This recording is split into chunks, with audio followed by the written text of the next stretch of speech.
Big T has graced us with his presence again, JSU. How exciting is this? Lots going on. We're excited about this. We got a Thunder lineup that literally just popped. Diallo, Williams, Roby, Baisley, Horford. Obi. My core's ready on DK if you want to talk about mine. What do you got, Big T? Let's do it, dude. Tell me what your core is. Vooch. I'm definitely starting with Vooch at center. I need some safety with all these guys. I think he's got upside too. And Pascal. Those are kind of the two guys I need to have in there. And then, so I'm changing the workbench play, and the members will know. I'm going Roby with the workbench. So 3.4. Love him. He's got to end up lower owned than the rest of those guys, I would think. He might get some ownership, but he's my favorite play now. Kenrick and Horford they complete the core. And then, since it's members, I mean, you can even take it a little further with these guard spots. I haven't filled out the whole team yet, but like it's Levine and D'Lo, or Lowry and Van Vliet, or you can run through all these guards, Kemba and Beal, and cycle through the guards whoever you want, and it just fits perfect. I think my core, these five guys, fits perfectly for mixing in and matching in a bunch of other combinations of people. But I think this five really gets you in the area where you can make some decisions on who you like in other spots. I'll probably play Diallo also, but I mean, I'll definitely play Diallo. I should just put Diallo in my core because there's no way I'm not playing Diallo today. They have no guards, so I am definitely playing Diallo.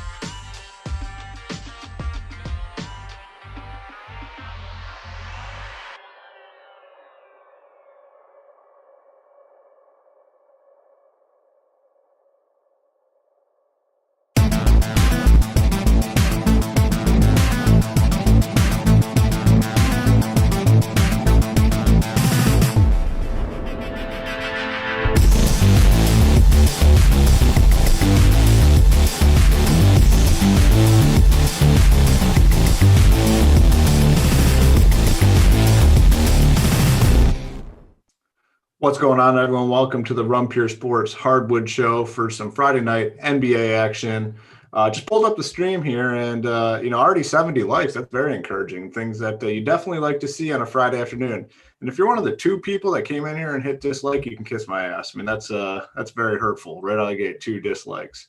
But we got 11 games. It's a really good slate overall. I mean, there is a lot of guys to spend up on. The mid-tiers loaded, the values loaded up. It's, I think, overall one of the better NBA DFS slates that we've had for, cash games and tournaments. There's a ton of viable plays.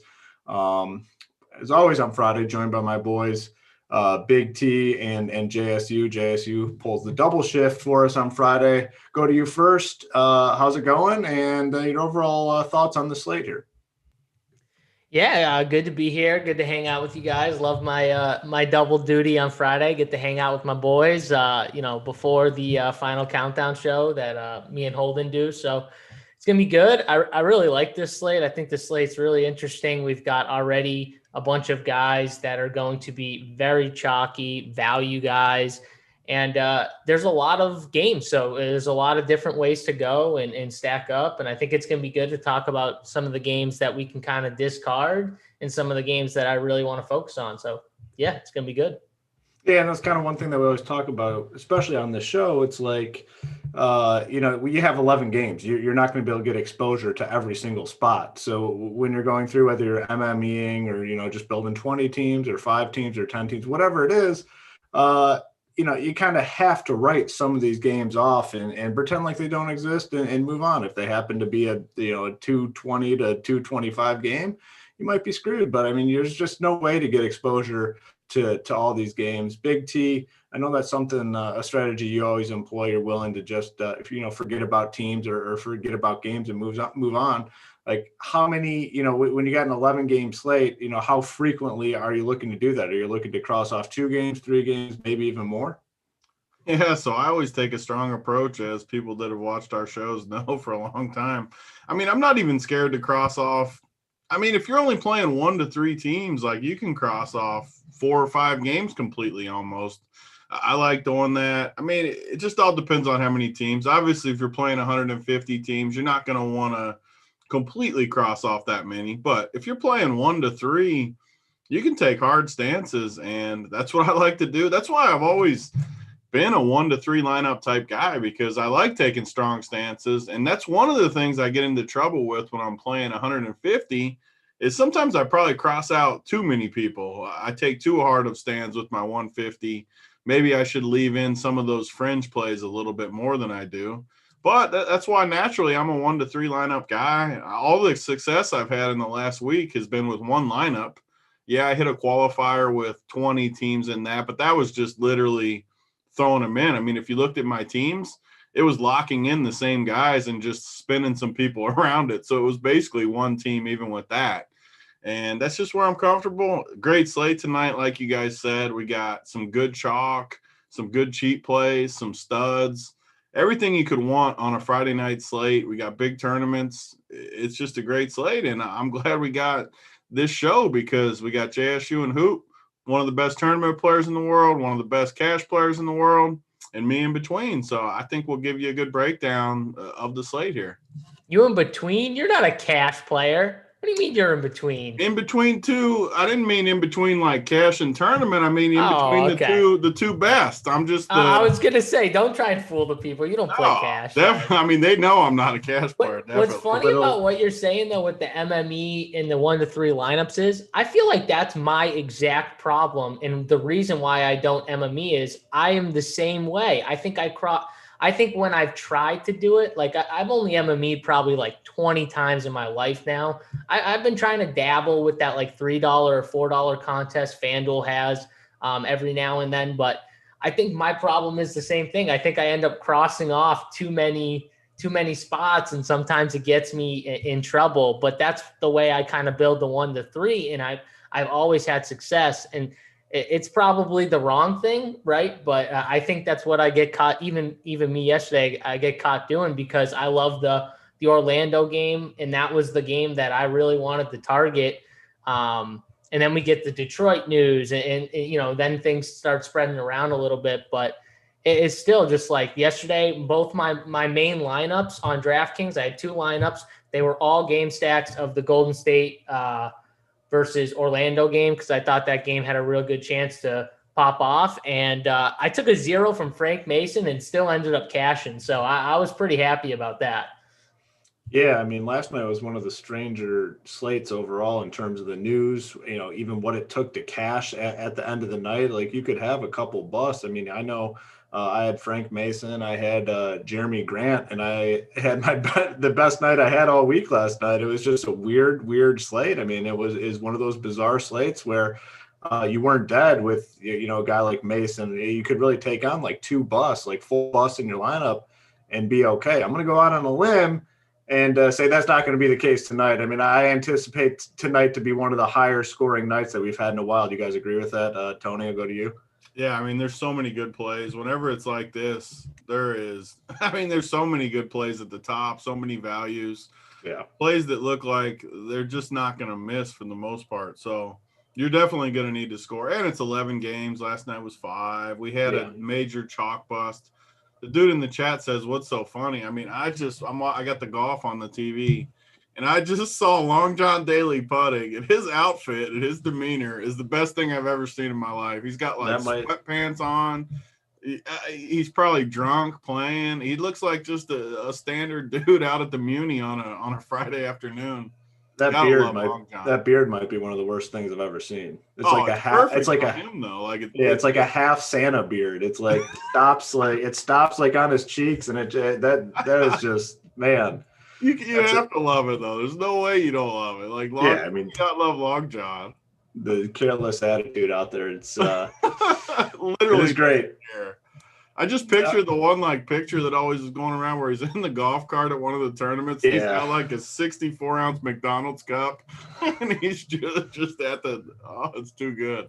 It is great because he just doesn't fit any of the golf stereotypes at all, and just doesn't give an F. Just out there doing whatever the hell he wants. Was in the Discord earlier saying when they came to Nebraska, he rolled up in like a band, like big bus, and just stayed on the course in his big, whatever it's called, bus. He was killing Winnebago or whatever they're called. Big things they're called.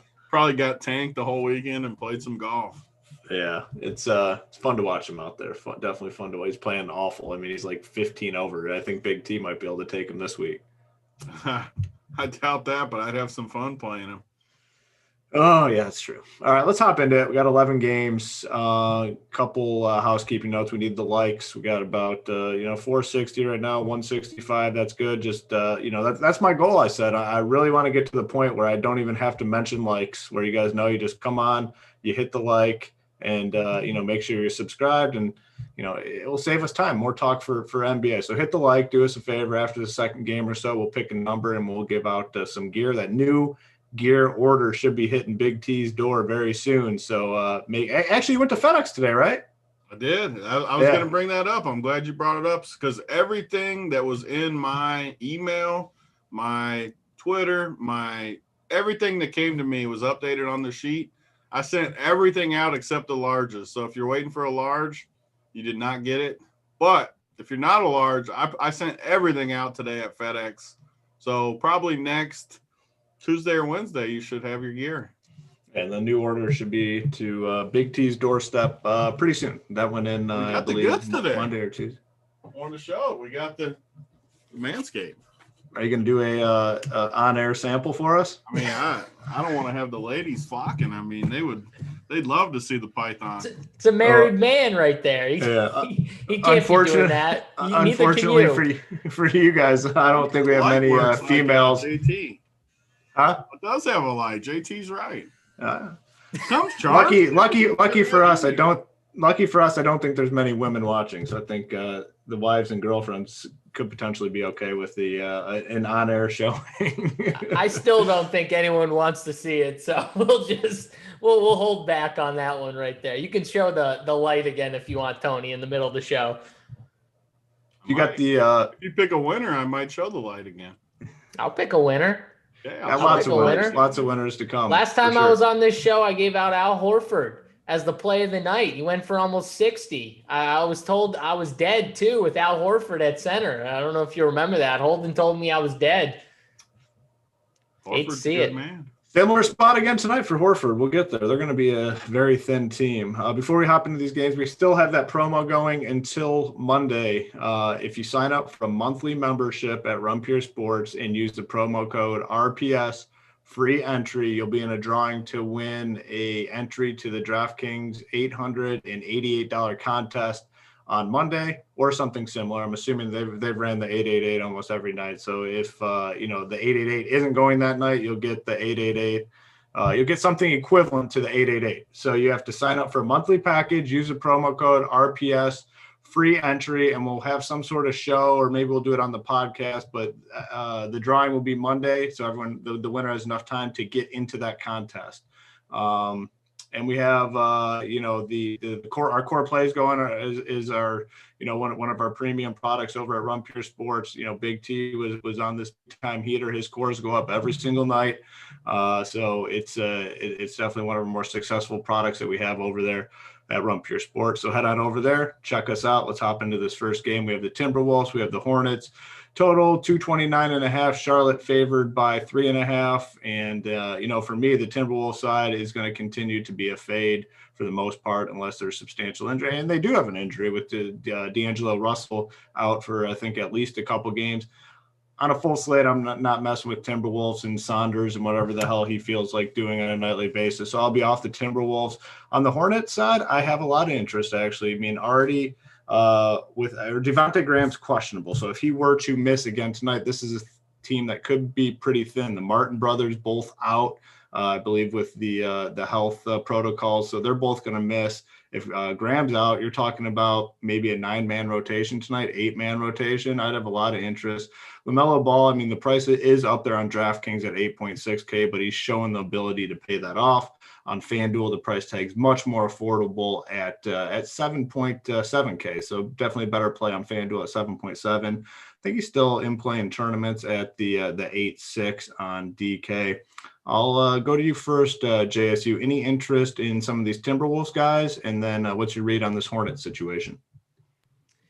Yeah, so this game to me is pretty interesting, especially if we get Graham out. Already the Martin brothers are out. That just leaves very few guards for them to use. So Devontae Graham is definitely a key piece of news because if he were to be in, I would not like the guards as much at their price tags. But right now, they're definitely guys I'm keeping an eye on. All of them: LaMelo Ball, Terry Rozier, Malik Monk. Hopefully, we get that news, before lock, because that game is, well, we will get that news actually, because that is the 7 o'clock game, right? So we will definitely get that news. So, or 7 o'clock games. So that's one of the 7 o'clock games. And yeah, I'll definitely have some interest. The other guy, Gordon Hayward at 7,300 is just, I think it's a nice price tag. This is a really good matchup for Charlotte if this game stays close, because it's against like the worst or second worst defense in all of the NBA. Them and Brooklyn are by far, in my opinion, the two worst defenses. So I would love to attack them. And if, Graham's out again, it just will lead to a tighter rotation. And these guys become in play for me. From the Minnesota side, I want to have a little interest, honestly, in Cat, but they only gave him 31 minutes last game. I would assume they're gonna ease him in a little bit more, maybe give him a few more minutes this game. But I don't think you're going to get like the monster 37, 38 minutes. But he's still 9K, 9,300 on DraftKings.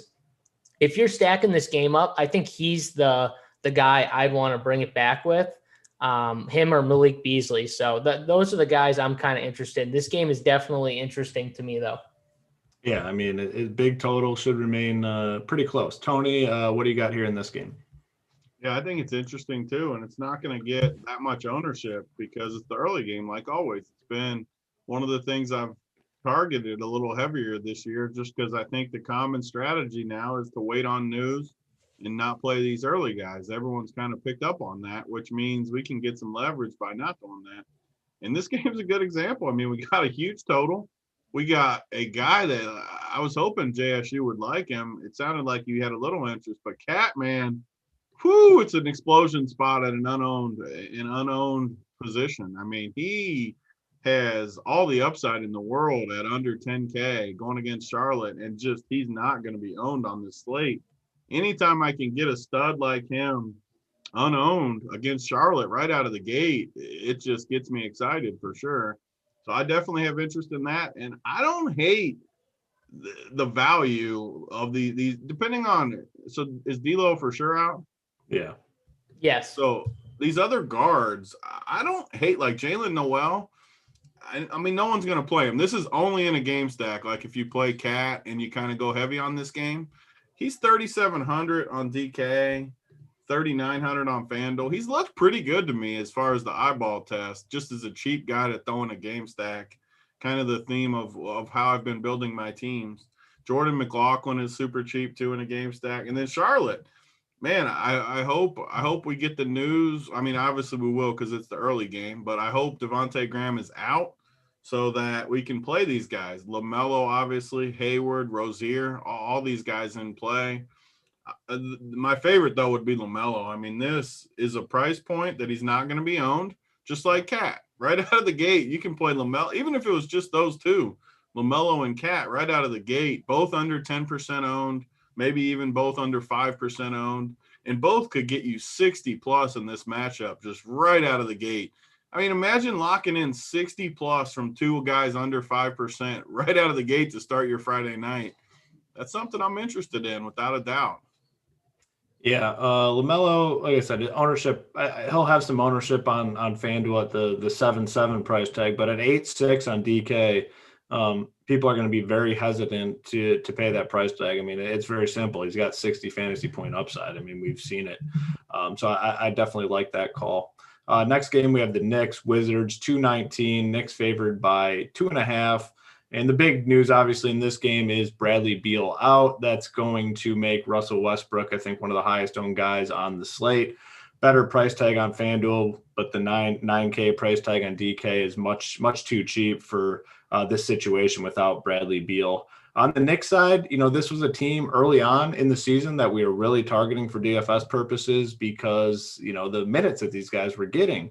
Well, now you're starting to see some of these bench guys dig into it. And then the addition of Derrick Rose, you have Quigley's playing well, Burks, Noel, Austin Rivers. They have a lot of bodies now. So for me, even in this good spot, it's just probably going to be Julius Randle for me. And then on the Wizard side, it's going to be obviously Russell Westbrook. And those are really the only two guys, especially for cash games, that I'm going to be considering. Westbrook is very tough to avoid in this spot. And like I said, he's going to be very highly owned. Tony, I'll go to you first. Is this a spot where you're eating the chalk, or are you going to kind of look to pivot off Russell Westbrook and get on someone else? Yeah, it's tough. It's tough not to take notice. We're going to have a bunch of guys on this slate, though, in the higher price range that look very, very good. So, yeah, he's going to pop off the page. This is going to be a slate where you're going to be fading guys that you definitely know could go off. And I like Westbrook. I don't even know for sure which ones I'm 100% fading. As we go, maybe I'll get a better feel for it and kind of decide. But as of right now, I'm not 100% sure because all these plays – I mean, Westbrook, just like we just talked about with Cat and LaMelo, who are going to be low-owned, who are good pivots off of Westbrook. You could play Westbrook, too, and go with an all-early team, kind of how I've been doing it because, man, without Beal and all these other guys going against the Knicks, I don't see how he doesn't crush. I mean, unless they get blown out or something, which always is in play with Washington games. Great play, though. As far as the rest of the team, I don't see much. I mean, Bertans always stares at me, but it's an 11-game slate, and he hasn't quite got there. And then you look at the Knicks side, you can always play Randall, especially against Washington. But the rest of the team, I don't see much there either. So for me, it's just the two studs in this game. I do have to say, your boy did finally see the court last game, Troy Brown Jr. 2 minutes. Did he play? 2 minutes and 45 seconds. It's trending up. He went from 0 to 245. Is he going to see maybe 6 minutes tonight? He's dead to me. So talented, man. Like how on this, when you look at this roster, okay, you look at this freaking roster. How does he not play? Like it's wild to me. It really is. Yeah. 245 though. Almost 3 minutes, very close. JSU, are you going to eat this Westbrook chalk? Are you going to pivot? Any interest in anyone on the Knicks side for you? Yeah, I mean, the case to be made, I guess, against Westbrook, because there's a lot of cases for. I guess the one case would maybe be like New York plays at the slowest pace of any team. They're bottom in the league pace-wise. So, we all know Westbrook. He loves those up and down matchups when, he wants to push the ball and everything like that. He's not as good, honestly, when they get in the half court sets too much because his shooting is very streaky. He's a very up and down shooter. And when his shooting's on, he's going to crush most of the time because he does everything else. So I think it's just like Tony said, you got to make a decision on who you're playing. Like you could play him with LaMelo. And if you do that, like on DraftKings, you'll probably be somewhat unique anyways. But like there are a lot of good plays in that range. You can't play them all in that 9K range. So you got to end up making some decisions. And there are some pivots that you can go to. Like one guy to me, we just brought up was LaMelo. I think De'Aaron Fox is going to be a low-owned pivot.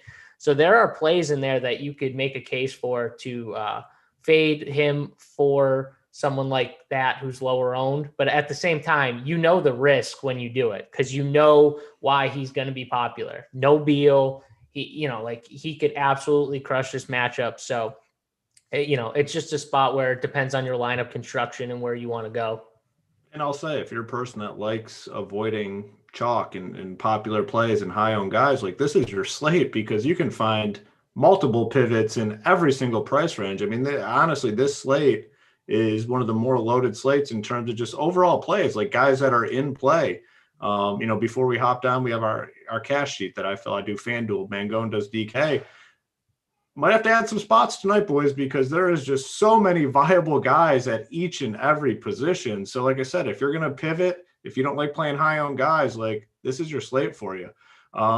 Westbrook is too. Like I'll say this, Westbrook in past years has been a guy you would never fade in this spot. Yeah. This isn't the same Westbrook. And I'm saying that I do like him. Like if I was playing 5, there's no way I'd completely fade him.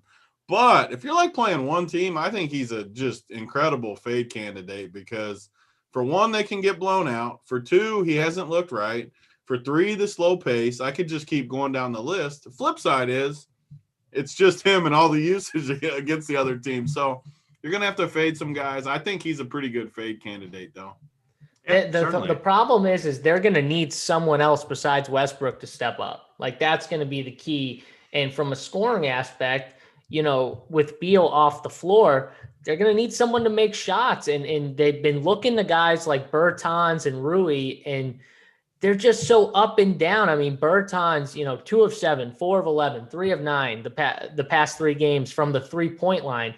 He's taking the threes. He's just not making a ton of them. So that's the thing.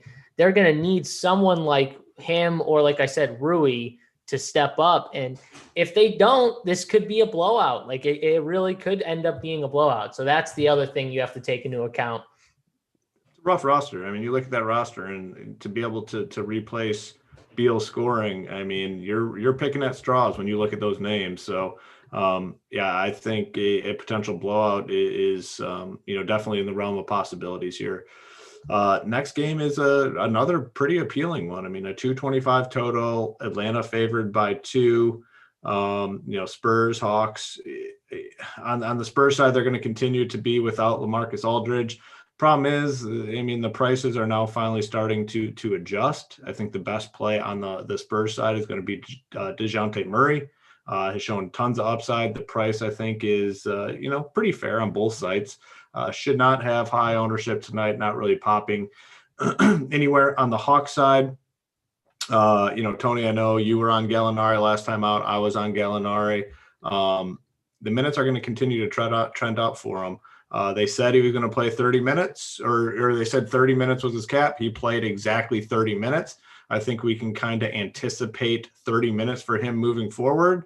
And if that's the case, I think the price tag is a little bit too cheap, especially on FanDuel. FanDuel, 4.1K, bad price tag on him. But, I mean, there's a ton of guys that are really, really underpriced on FanDuel. 4.8K on DK, I think he's still in play. I mean, 30 minutes, he's a shooter. You get the 3-point bonus on DK. Kevin Huerter, more of a FanDuel play as well, 5.3K on FanDuel, 6K on DK. Those are kind of the guys that I'm looking at in this game. I'll go to you first, JSU. Anything else kind of stand out to you here? Yeah, so DeJounte Murray definitely stands out. He disappointed last time out. That was off of a back-to-back, but he's still, under 7K. Under 7K, DeJounte Murray is always fine. And then he's going to be low owned because everyone that's just sticking in their head. So I like to call DeJounte in tournaments. The other thing with Gallo, too, I mean, what a spot. He got the 30 minutes. He shot 2 for 12 from the field, 1 for 7 from 3. I mean, if he makes a few more shots, he easily just crushes the price tag. He just wasn't on from the field. So that's the thing you get with Gallo is the up and down shooting, because that's all he is right now. Is a shooter. He doesn't get to the line as much as he used to either, which was the other key thing to his game. Now that he's gotten a little older, he's not really getting to the line as much, which hurts him for sure from a fantasy perspective. But other guys, I mean, this is a game where besides DeJounte, I don't have a ton of interest in. I think you could play some of these guys, but to me, this is one of the games that, like I said, I'm not going to play all these games, and there's going to be multiple games where I kind of just am off it for the most part. This is going to probably end up being one of them where, outside of maybe having a little DeJounte, I'm probably going to be off the rest of this game.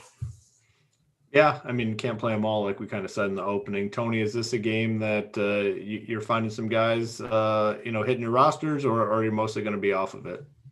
Yeah, it's more of the same for me of what you guys said. DeJounte is too cheap going against Atlanta. Great spot, especially coming off a stinker where he should want to bounce back against Trey. So I like that call a ton. He's still underpriced. I mean, he's 68 on DK, 75 on FanDuel. Looks expensive, but against Atlanta, going to be low owned. He could get there too. And then Gallo, I mean, JSU said it best. He just pops off the page again. I know he didn't get there for us, but he played 30. This is why you can't be results oriented in DFS. You have to watch the game. At least this is how you have to watch the stuff, and you have to just see how he looked. He looked fine to me, just missed shots. I mean, 2 for 12 and 1 for 7, like JSU said. Played 30 minutes, got 20 fantasy points. even at 20 fantasy points, we always talk about this. That's not going to kill you for 4,800 and 4,100. Yeah, you don't want it. I'm not saying you're happy about it, but it's not going to end your night. Even tonight, it's not going to. You might not win first in the tournament, but it's not going to cost you your night. You still have a chance to make money. And what happens when he goes 5 for 7 from the arc and 7 for 12 from the field? All of a sudden, he's at 33 fantasy points or something instead of 20, and you're printing money. So. And San Antonio is a good matchup for him too. All these, like the way San Antonio plays, he should get some shots. I mean, I think on FanDuel at 4,100, I have a very hard time not playing him at that price. I mean, that is so cheap for Gallo playing 30 minutes. Even 48 on DK is cheap. Not as much of a lock, but I love Gallo again tonight, without a doubt. I don't think you can play Trey tonight with all these studs, even at a low ownership. The Spurs do a pretty good job on guards. I don't think you can play Trey with all these studs up top.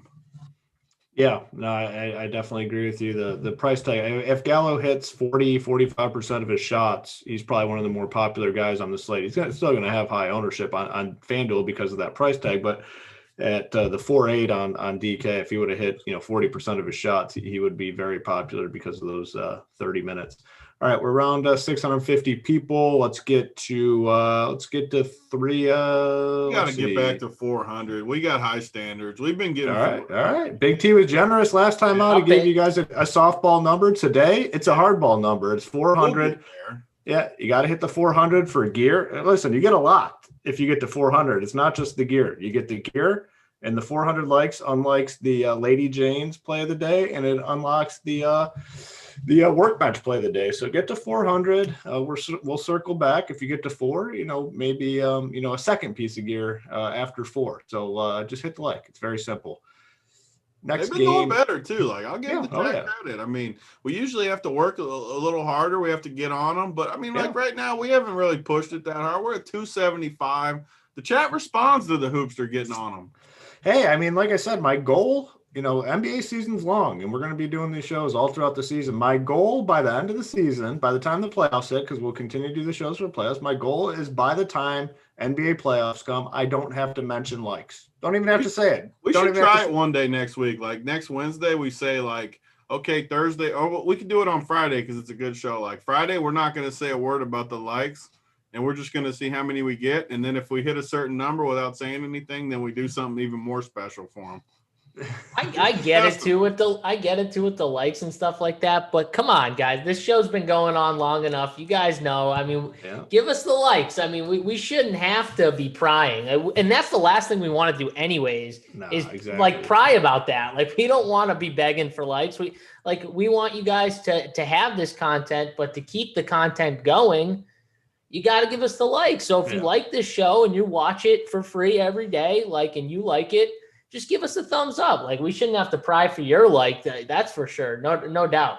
So I agree with what Tony said. Dark Blower says, what likes for a core play? I think that's a good idea next week. That could be my idea. Like next Friday, we won't say anything about it. And if we hit a certain number, maybe we'll just unlock the whole site for it. Because I wanted to do this for a day. Yeah. Maybe we'll just unlock the whole thing for that night or something. Just for one night. Just could be we just unlock it all.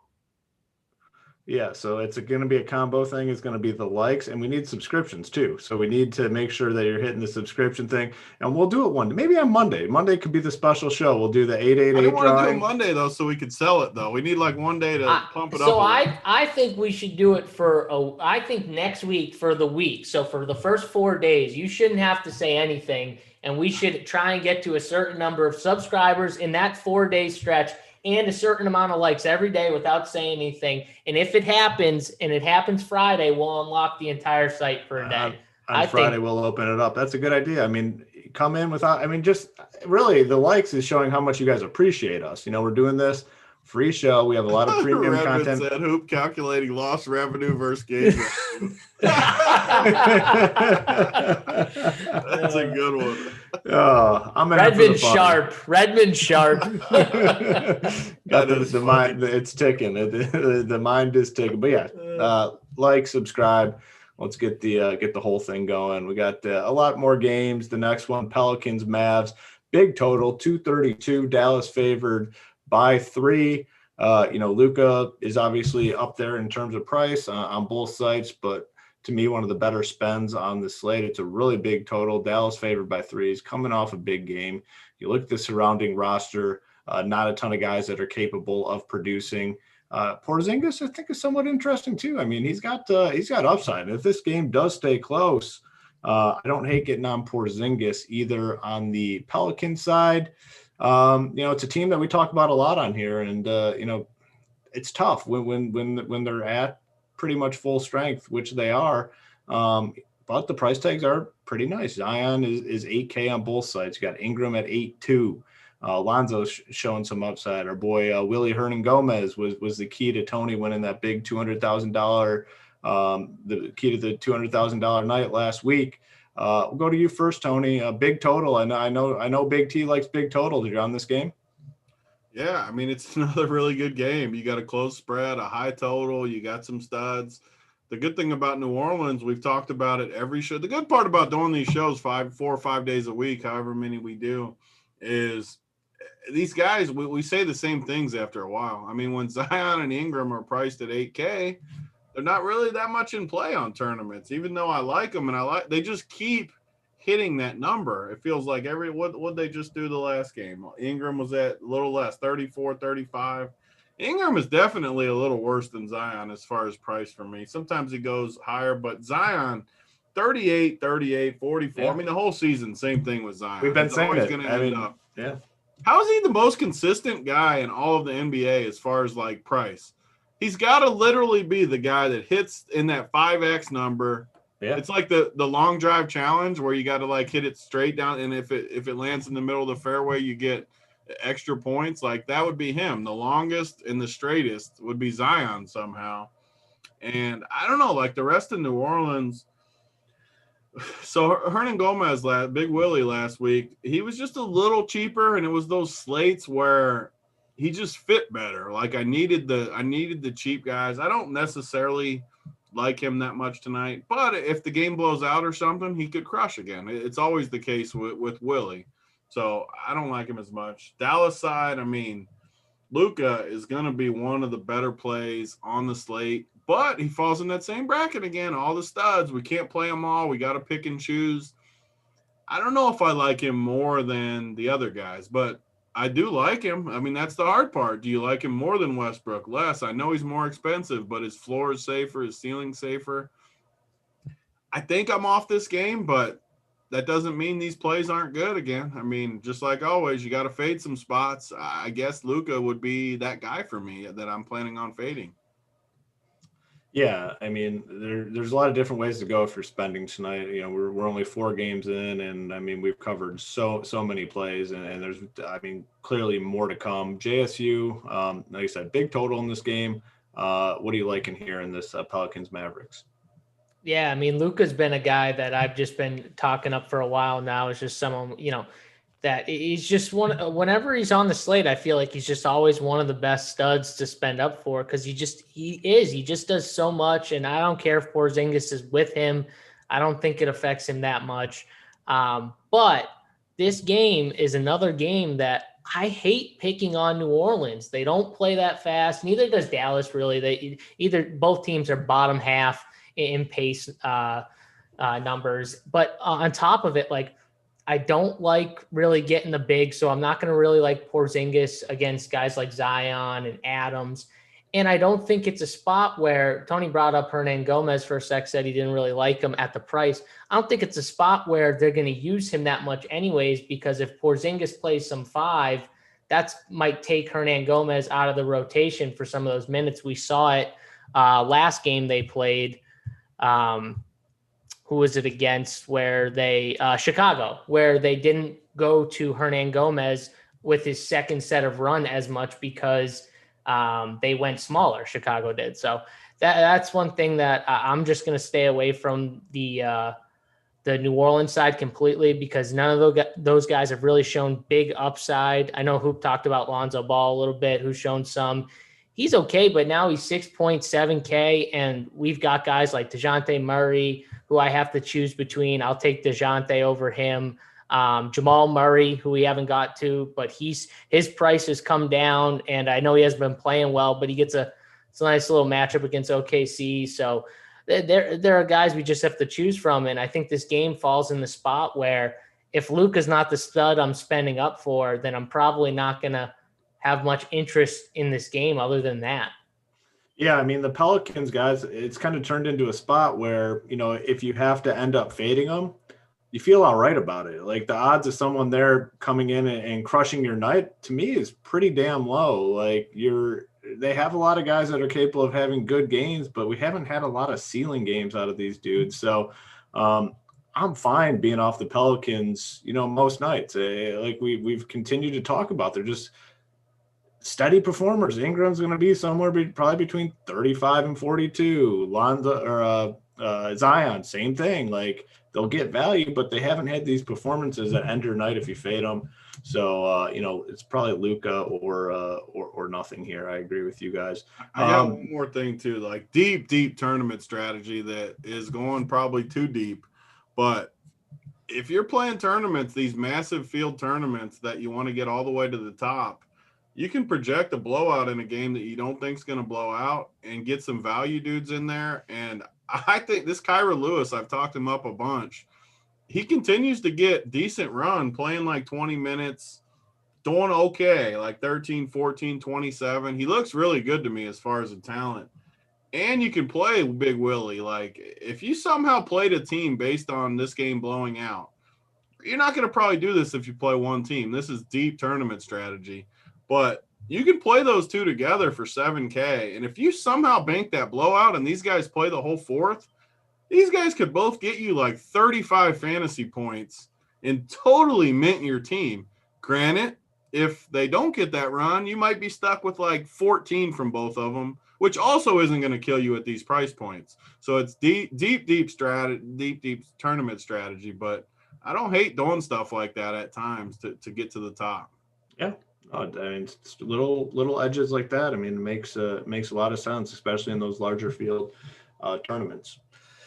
Next game, Pistons, Celtics, 211 total. Celtics favored by 8, and we've landed on the spot that's going to be the chalkiest guy in the slate, and it's Isaiah Stewart. Not a name that, not a household name in NBA DFS. Big game last night in the start with Mason Plumlee out. He'll draw the start again tonight with Plumlee out.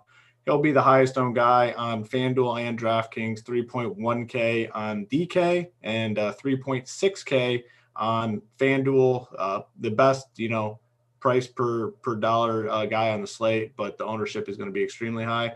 The other big news, I guess we're kind of waiting on Blake Griffin. I mean, he hasn't played a back-to-back yet, but they have not indicated that he is going to sit. If he does end up sitting, I think you can definitely take a look at some of these other guys as well. Bay would most likely slide in the starting lineup. Jeremy Grant would get a boost. Basically, everyone on the Pistons side would get a boost if Griffin does end up sitting. And then on the Celtics side, they ruled out Kemba Walker. So he's out along with Marcus Smart. So Peyton Pritchard will likely draw the start. He's in a good spot. Brown, Tatum get a boost. Tice coming off a big game. A lot of guys in play here again. Tony, we'll go to you. Are you going to eat this Isaiah Stewart chalk, and anything else kind of stand out to you in this game?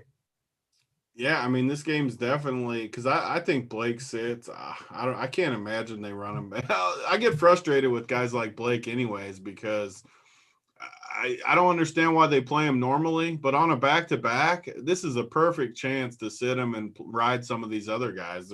It makes no sense to me why they wouldn't do that, but as long as he sits, you got tons of value. And by tons of value, I mean the cheap guys. I'm not playing the stud guys in this game. I'm not playing Jeremy Grant. I'm not playing DeLon Wright because they're just not in a good spot here, I don't think. I mean, on back-to-back, I think they probably get blown out in this game.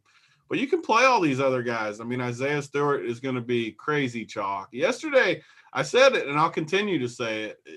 Athletic bigs against Indiana will crush them until the end of time or until – these flat-footed people aren't in there, which Miles Turner and Sabonis, good players, also cement-feeded. They can't move. So athletic bigs, and that was the perfect spot yesterday. I'm not saying to fade Isaiah Stewart. I'm not, but because he's 3,100, I mean, it's tough to fade a 3,100 guy that is going to play a decent chunk of minutes. It's hard to do it, but there is bust potential. I'll say that. Like, he could get you 14 or so. He's not crazy good, but 3,100, chalkiest play on the slate. He is what he is. You got to understand what I'm saying. If you want to play the chalk, go ahead. I might even play him. I don't know. I mean, 3,100 for a dude that has 30 plus upside is good, even as a chalk. So is what it is. But I think Bay is maybe just as good for not that much more. And as long as Blake sits, he should get that run. Dennis Smith Jr. let us down yesterday. It's going to be hard to come back with him, but he's still 3K, blowout spot. Same thing I talked about in the last game.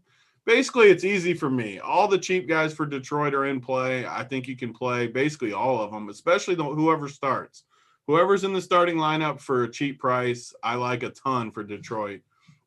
Boston, I mean, you have to like these guys too, Jalen and Tatum. But, again, we can't play everyone. If we think the game blows out, do we really want to use salary on a team like Boston when you think it might blow out? I'll probably end up fading because of that. And Detroit plays pretty slow.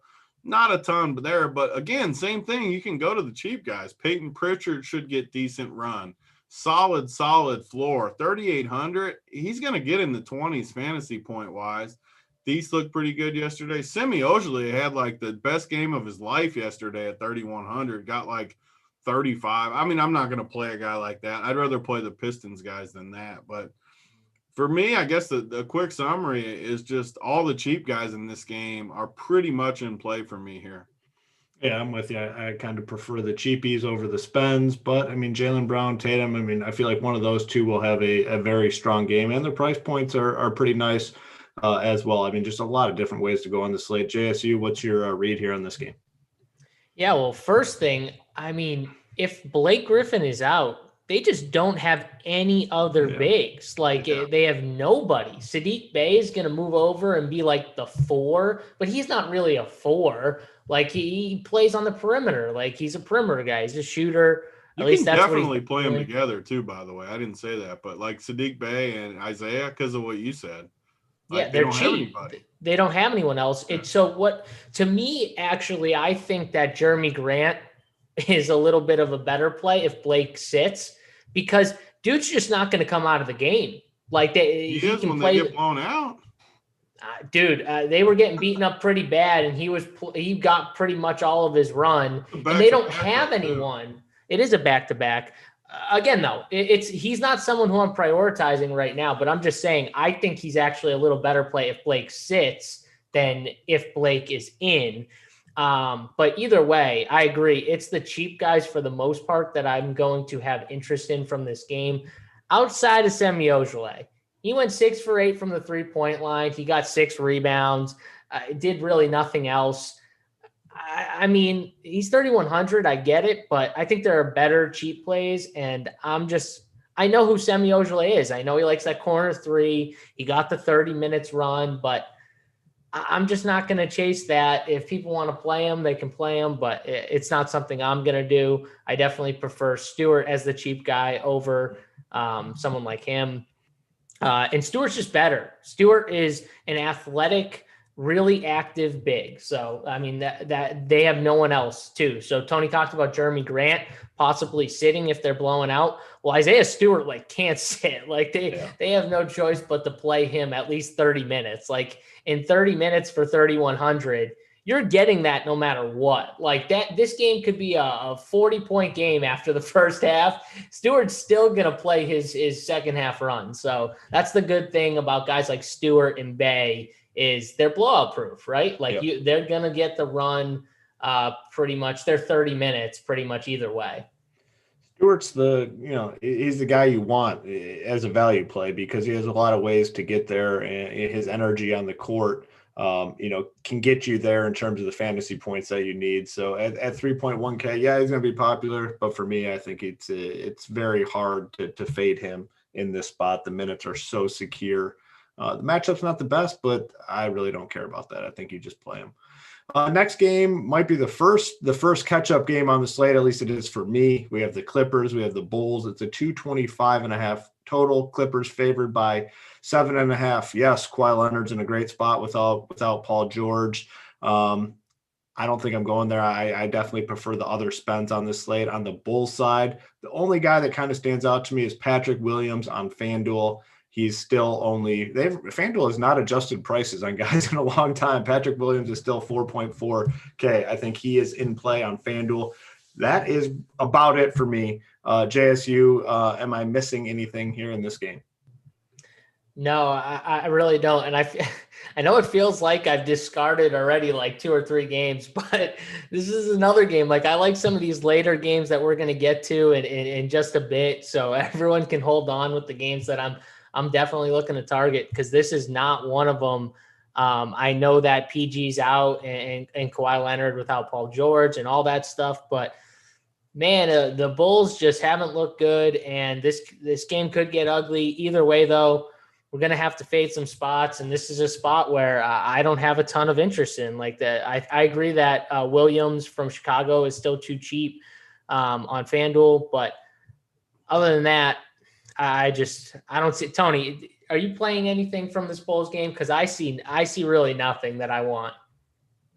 So, yeah, I mean, a low-owned guy that I keep talking about that finally got it going, Sweet Lou, back-to-back 40 balls. He's under 6K on DraftKings, and he's going to be under 1% owned. I like to talk about these plays on the show just because people that are listening, maybe they write down Lou Williams and play him in one of their tournament builds and stuff like that, and you end up winning because of plays like this.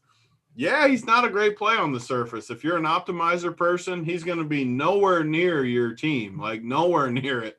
But we've seen it in the past when Sweet Lou gets hot. I mean, back-to-back 40s, he took 15 and 16 shots the last 2 games, and now he gets a Bulls team that can't defend the guard. He's in play for me, definitely, as a super contrarian tournament play that's under 1% owned. And then, I mean, it's a similar spot to me as other games. Like, if you play it, I would play Kawhi and LaVine together for sure, because if LaVine gets it going, I think they both crush. So they're not going to be better plays for me than other stars, but I think you just play it together. Like, if I was playing this game, it would be Kawhi, LaVine, Lou all together, all pretty low owned. I mean, I don't think any of these guys are going to be crazy high owned in this game. Yeah. That's it. Ownership should be low on the. I mean, this is a game that lots of people are talking about Lou. No one is playing Lou Williams, Sean V. I guarantee that. I didn't think anyone would be talking about Lou. There's no way. Literally, everyone just runs an optimizer these days, and he is going to be nowhere near those optimized teams. Yeah. Yeah, I agree. I mean, his ownership will be low. I didn't realize he had back-to-back 40 spots. That's a good call, because I know you talked about him on the last show. And he crushed that night. Yeah. I mean, I didn't do good that night because I missed on a few other spots. But Sweet Lou, he was unowned again. Yep. DK2 shooting guard is not the strongest position, I will say. And you're going to get into tiers when you're lineup building. Like, you fall into that shooting guard spot where you might fall into that $5,800 range, and everyone's going to play Terrence Ross, I think, if they fall into that range. Lou Will is not going to be owned. Like, there's no way he's going to be owned. So that is an interesting play, and I'm always a Lou backer, so I can get behind it the way he's been playing the last couple games. But as a full game stack, this game is no way a target for me. Yeah. All right, a few housekeeping items before we move on. The first is we got our Instagram story going. So if you hop onto Instagram and tag at RunPureSports, we'll repost it on our story. And like I said last time I read this, I don't know shit about Instagram. I've literally never signed on to Instagram before in my life, so I'm not sure how this works, but it should be pretty simple. I mean, you go on there, you post a screenshot on your IG story. If you tag us, we'll repost it on our story. So we're just trying to build up the Instagram following. So if you guys could head over there and do that, be very helpful. The second thing is the promo that we're running through Monday. If you sign up for a monthly package at Run Pure Sports, use promo code RPS free entry, you'll be in a drawing to win a ticket to DraftKings $888 contest on Monday. We'll do that drawing at some point Monday. Follow us on Twitter. We'll have more information on when that drawing will take place, but you have until Monday to register at Rumpier Sports, promo code RPS free entry. We'll draw someone. We're going to stake them in that contest on Monday, and hopefully you win it. That'd be awesome. So those are a couple things that we have going on. We still have the Monkey Knife Fight partnership going. If you go to Monkey Knife Fight, you use promo code RUNPIER. You get a $50 match on your deposit. We have a Discord channel dedicated to Monkey Knife Fight plays in basically every single sport. All right, let's check in on the – oh, my gosh. I mean, you guys couldn't get to that 400 number? I mean, Tony picked 400. You guys are at 387. Tony. I'm impressed with the chat. They're doing all right. They're getting us. Yeah, but you asked for 400. You asked for 400. We got time. Well, I wanted it to be done. We had the conversation. Let's get 400 then, so who can be happy? Let's go, chat. Yeah. You got me laughing. I mean, the chat. I like the chat. We got a good chat. Come on, chat. It is. Very good chat. Just make it happen. Make it happen. I don't even want to talk about maybe we need to get the Bush talk, but we haven't had JSU's take on the Bush yet. Can we? I want the update from Mr. Big T. Mr. Big T chimed in. Sweet. It was so good at lunch today. So it was just me and my dad today at lunch, and of course Uncle T is my dad's brother, and he heard the talk. I mean, he watched the shows like everyone else. Uncle T's Bush and all this. Uncle T, he's definitely on my side. He said his brother has never used a scissors, a manscape. He said it's a jungle down there. And scissors confirmed. Jeez. I mean, what? Scissors? That's a thing? Yeah. That was a thing? Like what? Oh, before the manscape, people definitely went down to use some scissors to trim her up. Oh, that sounds dangerous. I mean, talk about a reason to buy a Manscaped package. If your options are scissors or a Manscaped package, you better get over there and use that promo code. I might stay jungle if I had to use scissors. Like I might just leave her down. Do I gotta run upstairs like JT and get my Manscaped, show it off to the people with the light? Be like, oh, there's a light on this thing. God. The best part too is my dad was like, so all of a sudden we started talking about Bush. And he got a little excited. I was a little surprised. Maybe it just runs in my family with the older guys. He told me I came out of the bush. He had all kinds of stories going on. He was in rare form talking about it today. Let me tell you too, Uncle T went at you on that podcast. Yeah. He was not happy. Like, I want to know if he was getting all fired up. It sounded like there might have been a little tear shed. Oh, boys, we got to circle back here. Got PJ Washington out. Already a team down. They're going to be a thin team today. The Hornets. Miles Bridges comes back into the conversation, who's been playing pretty well. That's JSU's boy too. He loves Bridges. Yeah, he was favorites. He's been playing well. He's my favorite. He's just athletic. You like him. You know what I like actually about him? I think his game fits so well with LaMelo Ball. Yeah. I think he is the perfect type of big to play with LaMelo because he can run the floor. He can hit that corner three that he's gotten way better at this year. If you've watched him shoot in past years, this year he's been way better from the three. And the alley-oop. LaMelo is so good at those alley-oops off like the pick and roll and transition. And Miles Bridges, you can throw that ball up. Dude will go get it. Like, he is really good at it. Yeah. So, yeah, I'm a fan. They might be in jeopardy though of not having enough bodies here if Graham's out. I'm just looking at this right now. 1, 2, 3. Is Nick Richards guy? Is he? He's in. He's a player. Yep. So they'll have 8 bodies if Graham's out. So definitely something to monitor moving forward. But this turned into a spot I think that you're definitely going to want some exposure to now. So what is the body count right now? Have we done it's it? Going to be it's 9. It's 9, and if Graham's out, it's 8. 1, 2, 3, 4, 5, 6, 7, 8. Wait, maybe not. Hang on. 1, 2, 3, 4, 5, 6, 7, 8. Yeah, so they got 8. They're going to be 8 bodies essentially. So if Graham sits, they're going to have 8. Yeah. So was that a contact tracing thing? Was that like yeah. So that's this game is definitely good thing this game is first at least because hopefully we get this news. But man, you get one more guy with contact tracing, who is maybe near PJ Washington. Like, this game could be off. So definitely a risky game that you want to keep. It's still a game that I like. I like this game a lot, but Tony talks about it all the time. At least though, Tony, we don't have to. It's not like a 10 o'clock game. I love on news. Early games for sure. Yeah. If it goes off, I mean, it's going to end up being one of the better spots overall. I mean, you got a team that's going to be very thin and a really, really good matchup against a really bad Timberwolves defense. So it's definitely something to monitor. Yeah, that could be a really good spot. All right, let's got 5. Keep your eye on Nick Richards is another long shot. He's a Kentucky kid from college, and he's big dude, athletic. I mean, probably not the right slate for him, but if this goes a little longer where Washington's out and something else happens or so, just keep your eye down the next week or two for him. I mean, he is somewhat talented. So that's actually an interesting call, though, because the way that Bismack is the only problem, though. They still got him in there. Or I think Nick Richards would actually have to get some decent run.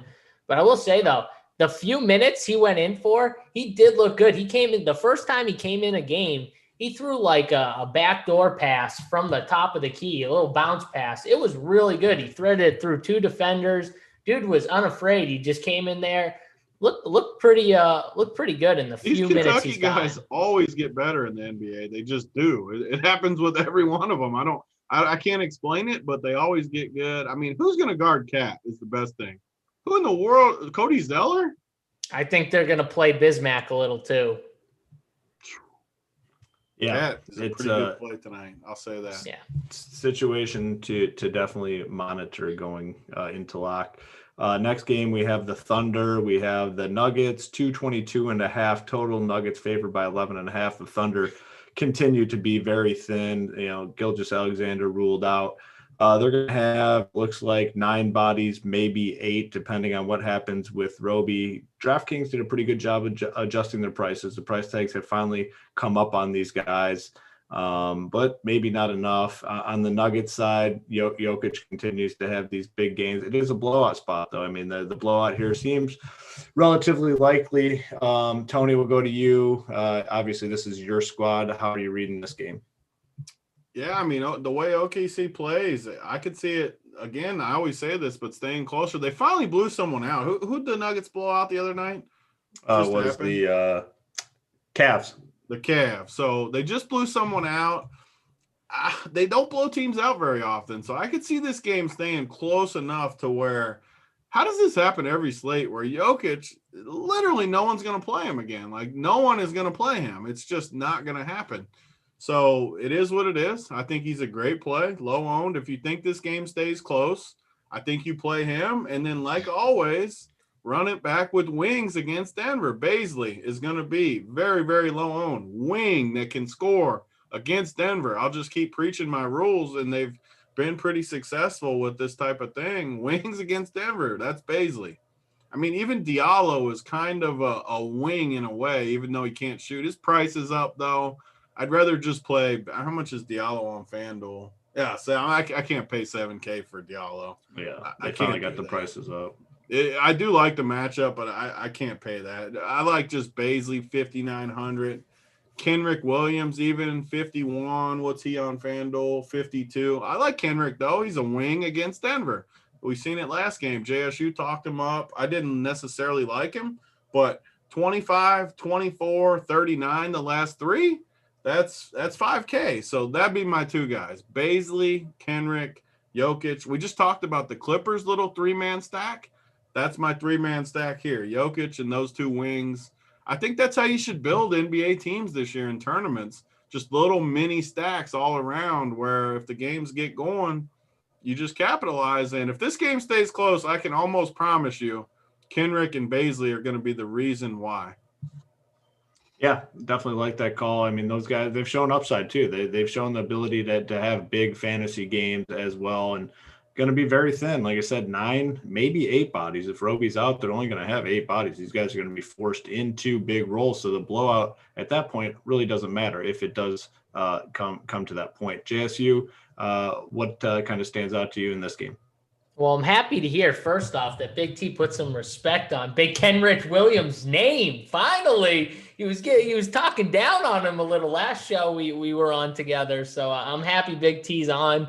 they just don't have guards. And I said it before, like that they need whatever you think of Kenrich Williams, they just need him to play. Him and Diallo, Baisley, those guys, are the main guys. And then obviously Al Horford's going to get his 30 minutes, but definitely, like Tony said, I like the wings more. Don't love the price on Diallo, so he's probably the one I also will cut off. And then Jokic, like I personally think on this slate, I think Jokic is the best spend by far on this slate. Because if you get this game and it stays somewhat close, Jokic is going to smash. Like he's going to destroy this team. And by smash, he could get like 80. Like so even if you think the blowout risk is somewhat high, the fact that, in my opinion, I just think he's just the best spend up for just the case that he gets this game close enough where he can play his full run. Like, I think it's worth it. I think it's worth taking the shot on in tournaments for sure. Lower ownership and a great matchup. I love Jokic. He's my number one spend by far on this slate, and I'll definitely have him in some of my lineups for sure. Yeah, that probably will be a pretty contrarian take. I mean, I think Luka will be higher owned. I think Giannis will be higher owned. You have the Russell Westbrook, not quite in that same price range, but he's going to carry a ton of ownership. So once again, I mean, it's been a theme all season long where Luka's coming in at low ownership, and tonight's going to be no different. And this game stays close, like you guys said. It could be one of those full smash situations where he's in the 70s, potentially even 80s. Next game is another interesting one. We have the Bucks, we have the Jazz, 233.5. Utah favored by 2.5. Jazz have been one of the more surprising teams this season. I believe they've won like 16 out of their last 17 games, playing real good basketball. They're going to continue to be without Mike Conley. Donovan Mitchell has been playing some phenomenal basketball with Conley out. He's gotten the biggest boost. Clarkson, everyone kind of assumed Clarkson would be the guy that came in there and crushed. He's been fine, but he hasn't had the big games like Donovan Mitchell has had. Clarkson on FanDuel, really bad price tag, 4.7K. Ingles in the upper fours, another bad price tag. Mitchell is about 8.2, 8.3 on both sites. I think he is a really, really strong play. On the Bucks side, I'm going to continue to play Middleton. I love Middleton. With Drew out, I think he is such a safe play with a ton of upside. He's right around, he's 8K on DK. I believe he's 8K on FanDuel as well. Middleton is one of my favorite plays on the slate. I don't think he's going to have a ton of ownership. I think you can play him in cash. I think you can play him in tournaments as well. JSU, what are you doing with this game? Yeah, so this game, I probably won't stack up this game, but I definitely think I've said this a couple shows ago when we had the Utah Jazz on a slate. I don't think Jordan Clarkson, to me, he needs Mitchell out for him to get the best boost. Like that's the key guy out for Clarkson, in my opinion. Now, this is solid for shooters, this matchup, because like I said, Milwaukee – always, I say this all the time, but they just force teams into those threes. So yeah, do I think like a guy like Joe Ingles or Clarkson could go out there and hit a bunch of, threes? I do, but I think the main guy is Mitchell, because if you think this game's going to be close, Mitchell, his last 3 games without Conley, 9 and 13 3-point attempts. Yeah. He's been taking the shots. He's looked really good from, behind the 3-point line. And I think he's the guy at shooting guard I would spend up for if I had to pick one guy at the top. So that's kind of where I'm looking from this game. No problem with Middleton. I just don't have much interest in the Bucks overall. He'd be the guy, if I had interest, he'd be the one guy I'd look at. But I'm not going there on this slate. It's not a game that I want to have a ton of plays from this game in my lineup. Tony, what do you got in this Bucks Jazz game? So I don't know when I became like the Giannis guy in DFS, but man, he looks good tonight. He always plays good against Utah because they have these big stiffs, so he fits in with all the other big stiffs. So he can kind of go in there and battle with the big stiffs. So he always plays good. We got a massive total, massive upside. If this game stays close, he's going to play the same thing like last game. Close game versus Phoenix. 38 minutes. If this game stays close and he gets 38 minutes, he's going to go off. That's all there is to it. So yet again, I know this has been the theme of the show, but stack this game up. Giannis, Mitchell, Middleton, even Bojan is a shooter. JSU talked about the shooters. I don't think he has crazy upside, but he's a shooter. He's had, 37. He had a 50 ball 3 games ago. That's decent upside. And he's yet another guy that's not going to be owned on this slate. He's going to be less than 5% owned, perfect in a stack. And I think you can play all 4 of them together. We got cheap guys. You can play those Detroit guys with this game. Giannis, how much salary if I play these 4 on DK? If I play those 4, I got 4,200 for my last 4 spots. If you play the 2 Detroit guys, all of a sudden you're at over 5K for your last 2 spots. Yet another game stack that I think could crush, and this might be my favorite one of the night because I think Mitchell's in an absolute explosion spot, and I think Giannis is in the same explosion spot, and I think they match up with each other, and I think it's my favorite. But yet again, another game stack with the Detroit value, so you got to kind of pick your spots tonight. Yeah, I'm with you on this game. I really like this game. I really like this spot. You want Bucks in these games where they're gonna, have to play their guys the minutes, and I think this is a close game, high scoring. Jazz have been playing well. Bucks, I really like the spot. I really do for these guys. Now on to the 10 p.m. Eastern games. We have the Cavs. We have the Trailblazers. 222 total. Portland favored by 3.5. For me in this game, there's not a ton of plays. It's obviously Dame Lillard. I think he's in the conversation. A lot of spends. There's a lot of guys in really good spots to spend on. I don't know if I'm going to go there tonight. He is in the conversation. If you like him, I think it's definitely fine to play him on the Cavs side. I really don't like anything. I see Andre Drummond is popping on some of these projection sites. F Andre Drummond. I was going back and forth on Drummond. Was it 2-3 nights ago? I ended up playing him. He just has so many of those floor performances on this loaded slate. I'm off Drummond. It's going to be Lillard most likely, and probably nobody else for me in this game. We'll stick with you, Tony. Anything else stand out to you here? So the first thing that sticks out to me in this game is simply the spread. We're talking Portland's only a 4-point favorite against Cleveland. That shows a lot. Portland's banged up for sure. They're on a back. They played last night, right? All these nights blend together. So back to back, you got a lot of things are pointing towards Cleveland in this game. And Drummond does look too cheap to me against a guy like Canner. I love playing athletic bigs against cement feet like Canner. I know I talk about it all the time, but it's just a smash spot for him. He's gonna crush Canner unless he gets in foul trouble. Canner might do good too. And Dame, I think, has to be in play if this game stays close. He didn't really show crazy upside the last couple of games, but he went 6 for 21 last night, 9 for 22 the game before. If he makes shots, he's back in the 50s again both games. And yet again, you got a little game stack, a little mini game stack spot where you play both studs, Dame, Drummond, and then I don't see much else from this game.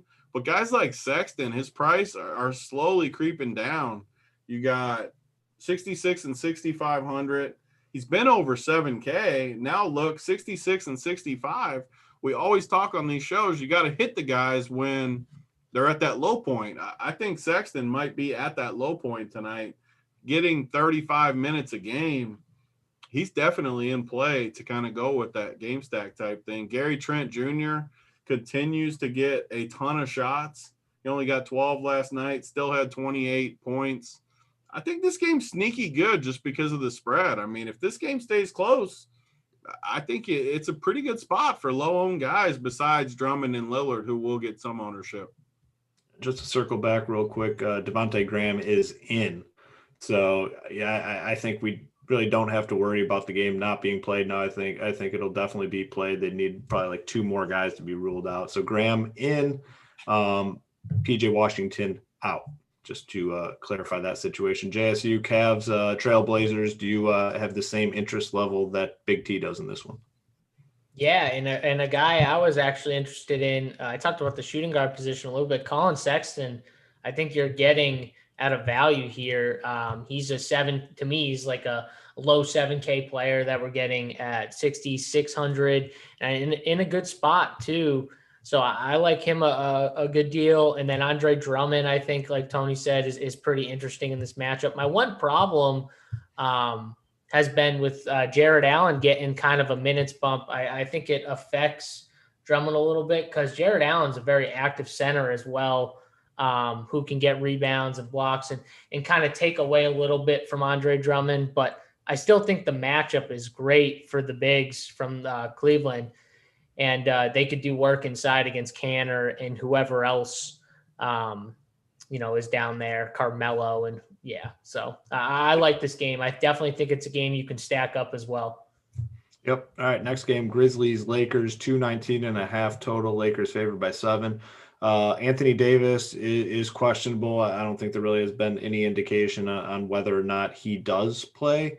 If he's out, you'd see a slight boost for some of these guys. I think Harrell for me would be the one I'd potentially look to. Schroeder as well. But on the Grizzlies side, I'm going to continue to take my same approach with teams going against the Lakers, especially on an 11-game slate. I just don't see the need to go here. We have a ton of really good plays on this slate. I don't want to be going against the Lakers defense. So for me, I'll be off the Grizzlies and probably off the Lakers. I mean, the price tags are not even all that good, even if Anthony Davis were to sit. I mean, Harrell 6K, like I said, slight interest in him. Kuzma 5'9", Schroeder 6'4". Probably not going here regardless. Tony's boy, Marc Gasol, is 3.3K. I'm not going to be playing this game. JSU, do you have any interest here? Oh, man. Tony's boy, Marc Gasol. That's his boy, Tony. I love how Marc. That's a dusty dude that is your boy. God. Got 19 again the other day, by the way, for 3. Yeah, there you go. Take it. Lock it in. I mean, I'm definitely not playing him tonight. I'll throw that. Yeah. Are you sure against his old team? No. Revenge. Revenge. I'm back in. Let's Revenge. So like LeBron to me, like I prefer almost all the other studs just a little more than him. Like I'd take Luka over him. I'd take Giannis. I obviously like Jokic more than all the other studs, so I'd take Jokic. So to me, no LeBron for me. Obviously, Anthony Davis in or out helps him a little bit depending on like if he ends up being out. But either way, this game I don't have much interest in whether we get AD out or not. So it's not a spot that I'm looking to target. Yeah, Tony. I mean, we've kind of been in lockstep on these Lakers games. Like haven't been playing the Lakers all that much, and definitely not teams going against them. Does that change for you at all tonight? I think we finally found the first game that I'm completely dead fading. I mean, I think I threw someone out for every other game. Maybe there was one in there I didn't, but this one I honestly can't see anyone that I have any interest in. If I was going to be anyone, it would for sure be Ja Morant, but that is literally I don't need him on this slate. Like I said, my plan for this slate is to game stack a little bit with the mini stacks and build around that. This game looks like a really easy fade for me. Yep. Last game on the slate. So last opportunity, guys, to get those likes up there. We got about 454 subscribed as well. But, pound the like button. Surprise me. Last game, I'll circle back and we'll see where we're at. But get it up there. 454 is a solid number. Proud of you guys. But I think we can do a little bit better. Got a little time left. Last game is one that we're going to need some news on, the Magic situation. Cole Anthony is questionable. Fournier is also questionable. Mason ruled out. If all those guys were to miss, similar situation to last night, you're going to see Terrence Ross absolutely chucking the basketball. Started out so slow, but man, it just goes to show you that it's NBA DFS is about opportunity. He continued to chuck, he continued to get the minutes, and he just obviously ended up getting there because he's going to keep taking those shots. So if all those guys are out, I mean, he's back in the conversation. Vucevic gets a big bump. On the Kings side, Marvin Bagley downgraded to questionable. And a lot of times, when we see guys downgraded, that typically means they're out. I mean, at this point, it's hard to say, but I'm going to lean towards Marvin Bagley being out. That would obviously be a boost for Holmes. I think Halliburton would get a more stable role as well. Barnes, all these guys will have better price tags for the most part on FanDuel opposed to DraftKings. Tony, we'll go to you first. How are you handling the situation this last game where we have a lot of pending news and it's at the 10 p.m. Eastern time slot? Yeah, it's really tough. I wish this game was in Orlando and an early start because it could be the best game on the slate, or if these guys play, I think it could be the worst game on the slate. Yeah. And you could get stuck with a lot of bad plays, which, again, we keep saying this, but maybe backload some teams. And if you had to pivot onto Memphis guys or something, you can always – there's 3 games, so you can always find some plays that you had to play. But I don't know, man. It's really tough because I think De'Aaron Fox is a great play, but you got – if these guys sit, this game has a really good chance of blowing it. So they played Golden State last night, right? Yeah. Yeah, and they just don't have guards. I mean, there's a really good chance this game blows out, which I don't want to pay $9K for De'Aaron Fox in a blowout. And he's going to be somewhat, I guess he probably won't be that high on. No, not with, I mean, Westbrook's at that exact same price point, so I don't think he's going to have much ownership. Yeah, so I mean, if he's low owned, then I think you do have a little more upside built in just because it's the late game. People might not want to wait on news. He would be the only guy from Sacramento that I would like, though. And then Orlando, I mean, it's all the news. We could say whatever we want. It's a back-to-back, though. I kind of think maybe they play tonight because they didn't play last night. They knew we got 2 games. They had Frank Mason last night, who ironically gets hurt 4 minutes into the game after he screwed me the game before. But my lean is this, and it could be wrong, it could be right, but in tournaments, we got to make educated guesses and go with it. My lean is that they play and this game becomes really bad. Mm-hmm. And that means I'm probably going to fade it, which I'm not too sad to do. It's the late game. Even if, say, they sit, I mean, you still got Terrence Ross is 5,600. He shot 27 times yesterday to get his 37 fantasy points. He doesn't exactly terrify me that he's going to just crush me. I'm not super worried. Yeah. If those guys sit, I'm going to be sweating bullets at the end of the night if I'm fading him because he's going to be chucking. Yeah. But I don't know. You got to make tough fades on this slate. I'm okay just hoping these guys play. I'm sure people will like Ross. I'm just not one of them. Well, I will say I don't think people are going to wait on this news. I don't think they're going to let this news dictate their lineups, I guess is what I'm trying to say. So I don't think the ownership is going to be all that high. If you're sitting good, going into these late games and these guys are ruled out, I don't think it's like, oh shit, I'm completely done now. I don't think that's the case. I don't think, like I said, there's not going to be high ownership. People are not going to be waiting around on this news. There's just too many good plays on the slate for people to sit around and wait to find out whether Fournier and Cole Anthony are in. So I don't think we're going to see big ownership here regardless. JSU, how are you handling the situation? Yeah, I agree. I don't think people are going to wait around for this news. Some people didn't wait around yesterday for the news. And I was talking about it on the Up the Lock show as something I thought it was just, I thought it was a must. I thought both late games were really good spots. And then you had the Detroit game open up. I was like, I'm just backloading, not playing the first 2 games. And yeah, there were good plays. Jimmy Butler was a good play. I said it on the show, but I just backloaded and it ended up working out. Like I said, even with a 0 from Frank Mason, I still cashed every lineup on DraftKings I made and he was in every single one of them. So I cashed on FanDuel. It didn't matter. So at the end of the day, I think it is a strategy. If you're making multiple lineups, maybe you take one lineup and say, hey, I'm going to backload.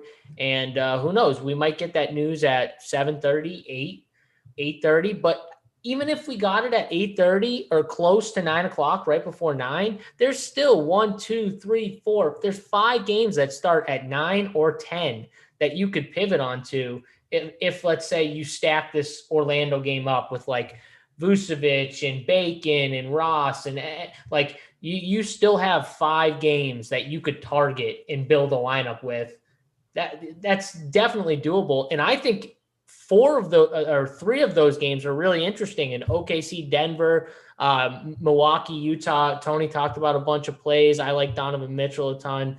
I know Hoop like Chris Middleton, and then Cleveland, Portland. These are all games that one or all of us have talked about and said, we have interest in. So I think it's not a bad strategy to backload one team. And if you don't get the news, you play one of those other games. Like, it's not a big deal. Yeah. Yeah, it's definitely a good strategy. You talked about the comments you made on the Up to Lock show. Guys, that's part of our premium package at Run Pure Sports. JSU, Holden, they take you to lock every single day, Monday through Friday. Great breakdown of all the news. I mean, more valuable this year than any year past in NBA DFS. It's hard. I mean, it's overwhelming on a lot of occasions to break down and digest all the news. JSU and Holden do it every day. It's part of our premium product. So head on over to Run Pure Sports. We have that promo going, RPS, free entry, gets you in a drawing to win a DraftKings $888 ticket to the Monday contest over there. All right, we have to get to our plays. And let's see the likes. Yeah, you guys got there. So I'll pick the winner in the chat. JSU, give us the Lady Jane's play of the day. All right. So last time we worked out. We had Al Horford went for almost 60. Today went back and forth on two guys, but I kind of like the way this news is breaking. I'm going to go with, I think at the end of the day, Gordon Hayward is going to be lower owned, but I think he gets a nice little bump with PJ Washington out, more time at the 4. The Martin brothers are already out. So I think he gets that 3 and 4 run. And I think Gordon Hayward is a really good play today. So I'm going to go him 7,300 on DraftKings. Let's get Gordon Hayward in there as the Lady Jane's play of the day. Love it. And I think, a lot of people are going to look at that PJ Washington thing and not necessarily look to Hayward. And I think it's a mistake because, like you said, he plays the 3 and the 4. It is funny, though. It's the first year JSU and I have worked together on NBA stuff. And it's funny how you can pick up, people's guys. Like, Hayward's one of your boys, isn't he? Hayward is definitely one of his boys. Yeah. So how is he just one of my guys? Like, no, he's definitely one of your boys. Yeah, everyone has their guys. I mean, I have my, like I said, Chris Middleton is like my dude. Like, I always love Chris Middleton. Hayward's one of your boys. And there's nothing wrong with that. Hayward you know what it is? When we get into that Hayward, into that sweet spot price of like between $7K and like 7,400, I just think that's a really good price tag. Yeah. I think he's honestly an 8K player. I played him a bunch this year. I agree with you. Like, especially in this spot where he's going to get some 4, get some additional rebounds. This Minnesota team plays no defense. Like, and they're going to rotate Miles Bridges, Cody Zeller, and Bismack, and they need another guy to kind of fill in that other big spot.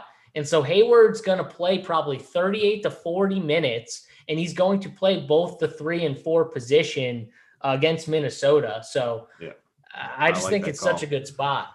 I love it. All right, Tony, Big T, coming in here with the workbench play of the day. Who do you got for us? I'm going to go a different route today, and it's mainly because I think the best values come from that Detroit game, and I'm going to really pound the value in that game. And those are chalky plays, so I don't want to do that. And I also don't want to give a workbench play that I'm not using.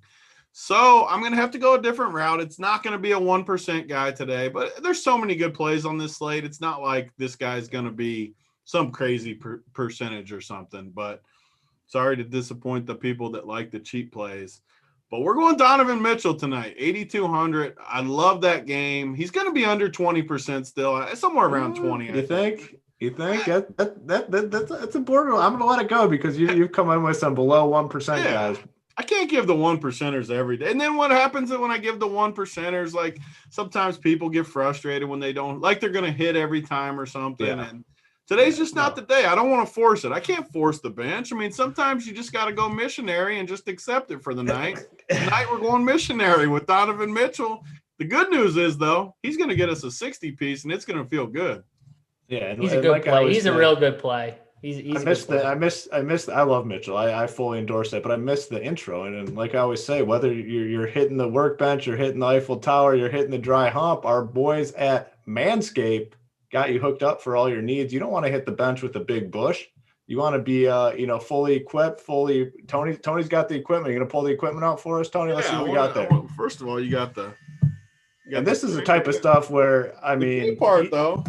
They protect you too. There's protection involved there. They're not gonna ding you up before you get to the bench. Imagine not using the ball deodorant. I mean, you got to use the ball deodorant. Yeah, gosh. I mean, imagine a lady. Package. Yeah, imagine a lady going down there and you have ball deodorant on and her not coming back the next day. I mean, they're definitely coming back.